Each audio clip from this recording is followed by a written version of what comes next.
My name is Rowena, and I am 36 years old. I've just returned from my mother's funeral, a quiet, somber affair that felt more like the closing of a long, difficult chapter than a celebration of life. My father, Arthur, stood beside me at the graveside, looking smaller and more fragile than I had ever seen him. Later that evening, sitting in the suffocating silence of my childhood home, he turned to me, his eyes filled with a pain that went beyond grief. "There's something I have to tell you," he said, his voice raspy. "Something your mother made me promise I would never reveal, but I can't carry it alone anymore." What he told me next didn't just change my perception of my parents' marriage, it shattered the entire foundation of my childhood, recasting 30 years of memories in a new, horrifying light. My mother wasn't the victim I'd always believed she to be. She was the architect of a lie that cost us everything. If you're watching this right now, drop a comment letting me know where you are viewing from. Before I continue, hit like and subscribe to hear more true stories about devastating family secrets and the day they finally come to light. Before the confession, my life was defined by the long, dark shadow of my mother's illness. My mother, Annalise, had been diagnosed with a rare degenerative neurological disorder when I was just 6 years old. It was a cruel, slow-moving disease that gradually stole her mobility, her speech, and, in the end, her mind. My entire childhood was a masterclass in caregiving. While other kids were at soccer practice or school dances, I was learning how to administer medications and operate a feeding tube and communicate with my mother through a complex system of blinks and hand squeezes. My father, Arthur, was a history professor at the local university, a kind, gentle man who seemed to have the weight of the world on his shoulders. He worked tirelessly to provide for us, but my mother's medical needs were astronomical.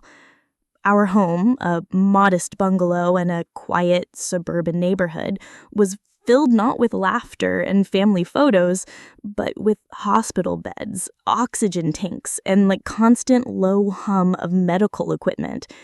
We were a family held hostage by illness. I had an older brother, Julian, who was 5 years my senior. He escaped the suffocating atmosphere of our home as soon as he could. He left for college at 18 and rarely looked back, building a life for himself as a freelance photographer in another state. I resented his absence for years, seeing it as abandonment. I was the one left behind to manage the daily, grueling reality of our mother's decline. I sacrificed my own dreams for her. I turned down a scholarship to a prestigious art school on the other side of the country to attend the local community college so I could be home to help my father. After graduation, I took a job as an administrative assistant at a local insurance firm, a stable, unfulfilling job that allowed me the flexibility to be on call for my mother's frequent medical crises. My relationship with my father was one of quiet, shared duty. We were comrades in a long, losing war. We rarely spoke of our own feelings. Our conversations revolved around medication schedules, doctor's appointments, and the ever-present financial strain. We loved each other, I knew, but our love was expressed through action and sacrifice, not words or affection. My mother, even in her diminished state, was the center of our universe. Her comfort, her needs, her care, it was the singular focus of our lives. I built my identity around being the good daughter, the selfless caregiver. It was a role that earned me praise from doctors, nurses, and the few family friends who hadn't been driven away by the relentless bleakness of our home. "You're a saint, Rowena," our neighbor Mrs. Gable would say, patting my hand. "Your mother is so lucky to have you." I didn't feel like a saint. I felt trapped, exhausted, and profoundly lonely. The life I was living felt like it belonged to someone else.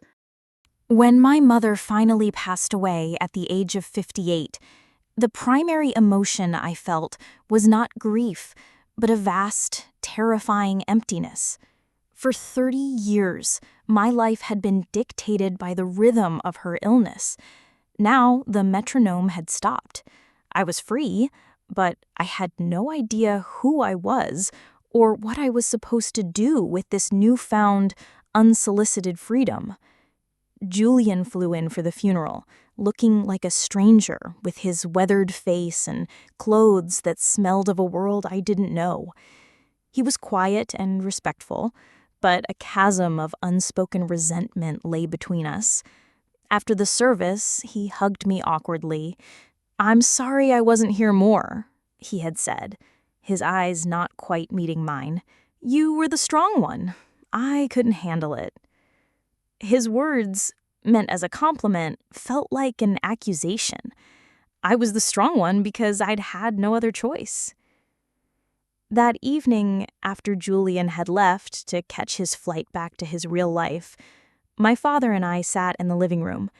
The silence was different now, no longer punctuated by the beep of a heart monitor or the hiss of an oxygen machine.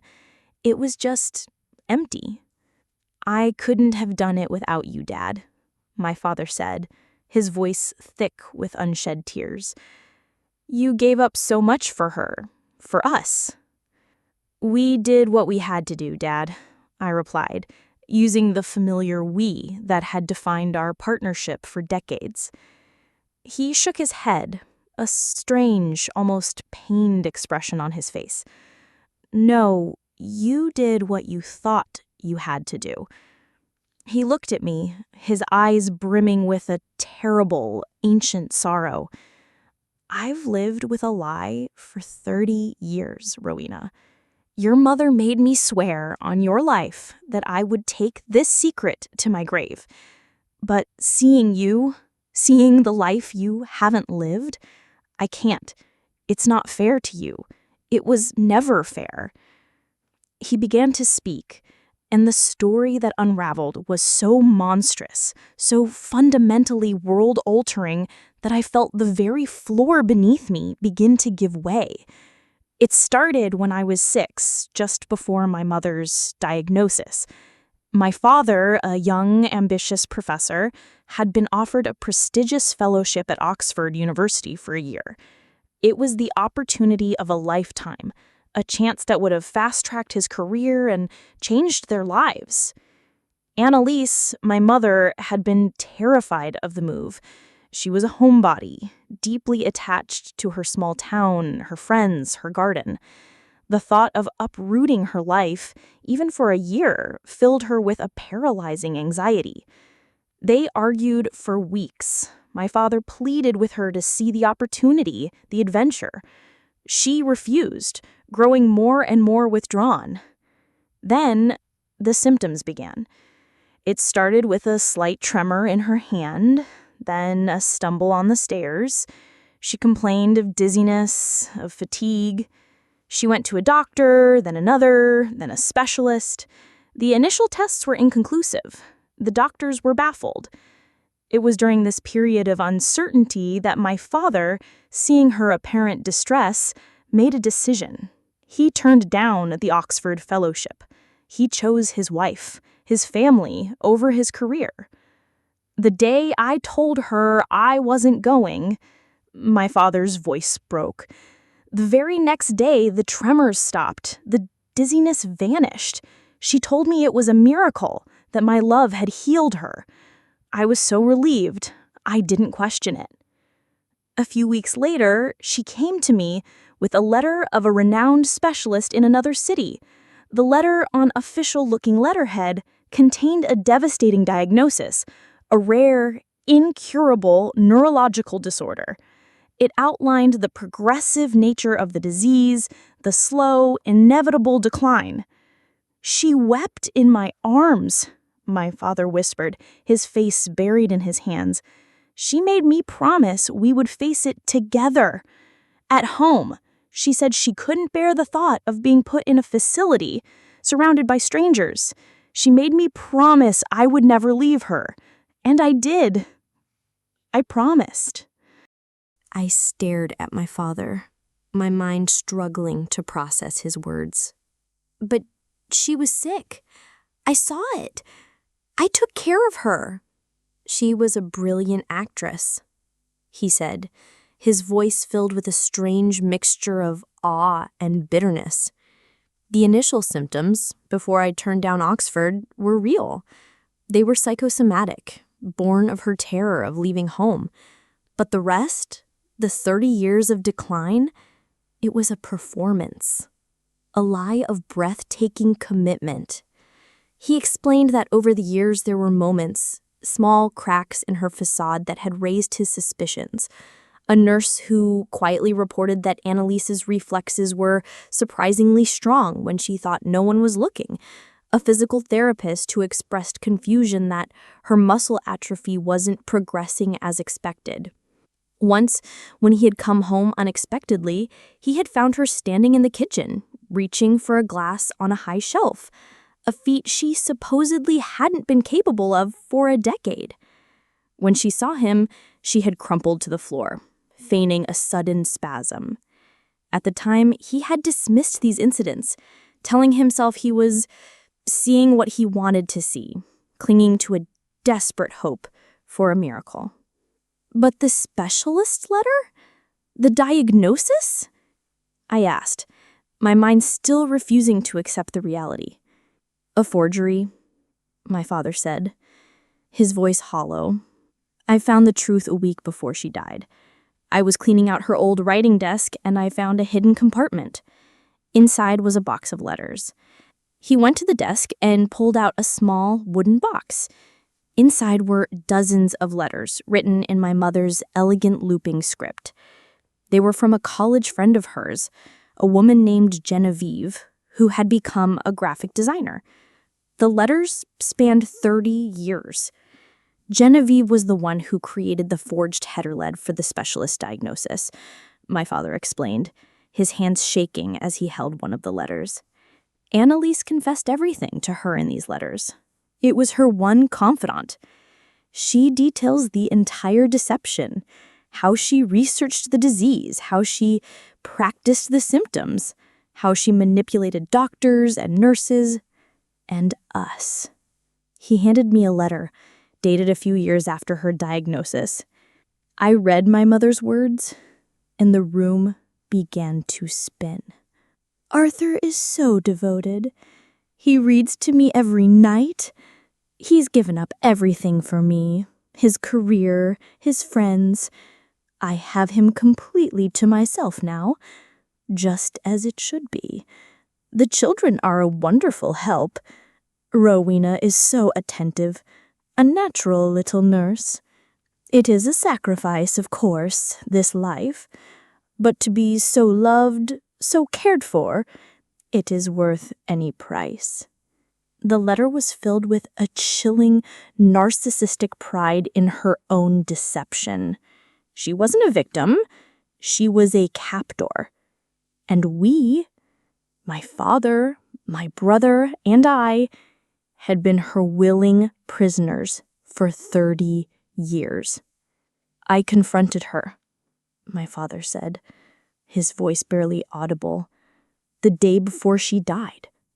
I showed her the letters. She was in the final stages then, truly ill from years of inactivity and heavy medication. She couldn't speak, but she looked at me and she smiled. She wasn't ashamed. She was proud. She had won. She had kept me. The weight of it all crashed down on me. My entire life, my entire identity had been built on a lie. The sacrifices, the lost opportunities, the years of quiet suffering, it was all for nothing. It wasn't a tragedy of illness. It was a crime of selfishness. The good daughter, the saint, the selfless caregiver, I wasn't any of those things. I was a dupe, a victim of the most profound and intimate betrayal imaginable. I thought of Julian, my brother, who had fled this house. I had always seen it as a weakness, an act of cowardice. Now I saw it as an act of survival. He had sensed the poison in this home, the cloying, suffocating nature of our mother's love. And he had escaped. I was the one who had stayed, who had willingly breathed the toxic air for 30 years. The days that followed my father's confession were a disorienting blur. I walked through my life in a fog of rage and disbelief. Every memory of my childhood was now tainted, suspect. My mother's pained grimaces, her whispered words of love, the moments of quiet connection I thought we'd shared, was any of it real? Or was it all just part of her elaborate, lifelong performance? I quit my job. The thought of returning to the mundanity of my administrative work, a job I had only taken to stay close to home, was unbearable. I stopped answering my phone. I needed to understand, to find the other people who had been characters in my mother's twisted play. My first call was to my brother. I flew to his city, showing up unannounced at his photography studio, a bright, airy loft in a converted warehouse. He was surprised to see me, but his surprise quickly turned to a guarded understanding when he saw the look on my face. "Dad told you," he said, not as a question, but as a statement. "You knew?" I asked, my voice raw with a fresh layer of betrayal. "Not all of it, not the details," he said, leading me to a small seating area. "But I knew something was wrong, deeply wrong. The way she looked at us sometimes, it wasn't love, Rowena. It was possession. Her illness was a cage, and she wanted us all in it with her. That's why I left. I couldn't breathe here. I had to get out, or I would have disappeared completely." For the first time in our adult lives, my brother and I talked, really talked. We shared memories, re-examining them through this new horrific lens. We grieved together, not for the mother we had lost, but for the mother we had never truly had, and for the childhood that had been stolen from us. My next stop was to find Genevieve, my mother's friend, the graphic designer who had been her accomplice. I found her living in a quiet retirement community 2 states away. She was an elegant woman with silver hair and haunted eyes. When I introduced myself, she knew immediately why I was there. "I have been waiting for this day for 30 years, she said, her voice trembling. "I have lived with the guilt of what I did every single day." She invited me in, and over tea she filled in the gaps. She told me about the Annalise she had known in college, a brilliant, charismatic woman who was also deeply insecure and terrified of abandonment. She confirmed that she had forged the specialist letter, a decision she now called her greatest moral failure of her life. She swore to me that it was just a temporary measure, Genevieve explained, her eyes filled with tears, to stop Arthur from going to Oxford. She said once he gave up the fellowship, she would get better. But she never did. The lie became her reality. She was trapped in it, and she trapped all of you with her. She showed me more letters in which my father hadn't found, in which my mother expressed moments of doubt, of wanting to confess, but her fear was always greater than her conscience. "She was a monster," I said, the word tasting like poison. "No," Genevieve replied softly. "She was a deeply broken person who did a monstrous thing. It doesn't excuse it, but it's not the same." Her words didn't bring me comfort, but they offered a sliver of complexity in a story that I had wanted to paint in black and white. Returning home, I found my father in a state of quiet collapse. Freed from the burden of his 30-year secret, he seemed to have aged a decade in a week. He was adrift, a man whose entire adult life had been a lie. "What do we do now?" he asked me, his voice that of a lost child.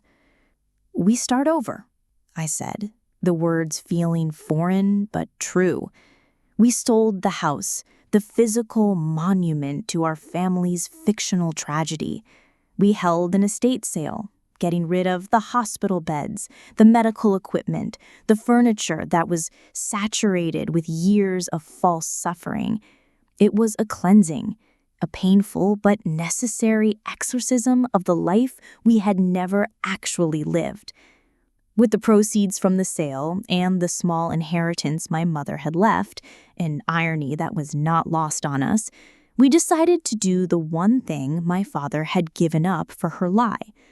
We went to Oxford. It wasn't for a fellowship this time. We rented a small, charming cottage for 6 months in a village just outside the city. My father spent his days in the Bodleian Library, finally pursuing the research he had abandoned 30 years earlier. He came alive in that dusty, ancient world of books and history. I saw glimpses of the young, ambitious man he must have been before my mother's illness had clipped his wings. I, in turn, rediscovered the passion I had suppressed for so long. I enrolled in art classes at a local college. I spent my days sketching in the English countryside, painting in our small garden, and visiting the great museums. The talent I had been told was a mere hobby, a secondary skill in a family that only valued one kind of sacrifice, began to bloom. Julian joined us for a month, his camera always in hand. He documented our strange, belated journey of healing. He took portraits of our father, his face finally free from the strain of his long deception. He took pictures of me, my hands covered in paint, a genuine smile on my face for first time in years. We were a fractured, broken family, but for the first time, we were finally being honest with each other. We were learning to be a family not of duty and sacrifice, but of choice and truth. We never spoke of my mother with anger, but with a quiet, profound sadness for the woman she could have been and for the life she had been too afraid to live. Her fear was a cage, and in our grief, we had finally found the key to unlock it for ourselves. My father decided to stay in England, to finish his book and perhaps to build a new life in a place that represented a path not taken. Julian and I returned to the States, our relationship rebuilt on a foundation of shared truth. He helped me find a small studio apartment in his city, encouraging me to pursue my art full-time. "It's your turn to be selfish," he told me, a gentle teasing in his voice. "You've earned it." My life now is a work in progress, a canvas that was blank for too long and is now slowly being filled with color. I'm a full-time artist. I sell my paintings at local galleries, and I'm starting to build a small reputation. It's not a secure or sensible life, but it is mine. The ghost of the good daughter still haunts me sometimes. The ingrained habit of putting others' needs before my own is a difficult one to break, but now I have a choice. The secret my father confessed didn't just change my past, it gave me permission to claim my future. I learned that the most devastating betrayals sometimes come not from hate, but a twisted, possessive love.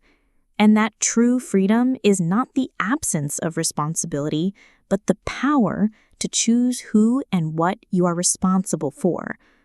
My mother's illness was a lie, but the lessons I learned from a lifetime of caretaking were real. Resilience, compassion, and a deep, abiding strength I never knew I had. In the end, her greatest deception led to my most profound truth. My life belongs to me. Have you ever discovered a family secret that changed your entire perception of your past? How did you move forward? I would love to hear your story in the comments below. If this resonated with you, please like and subscribe for more stories about the complex and often painful truths of family life.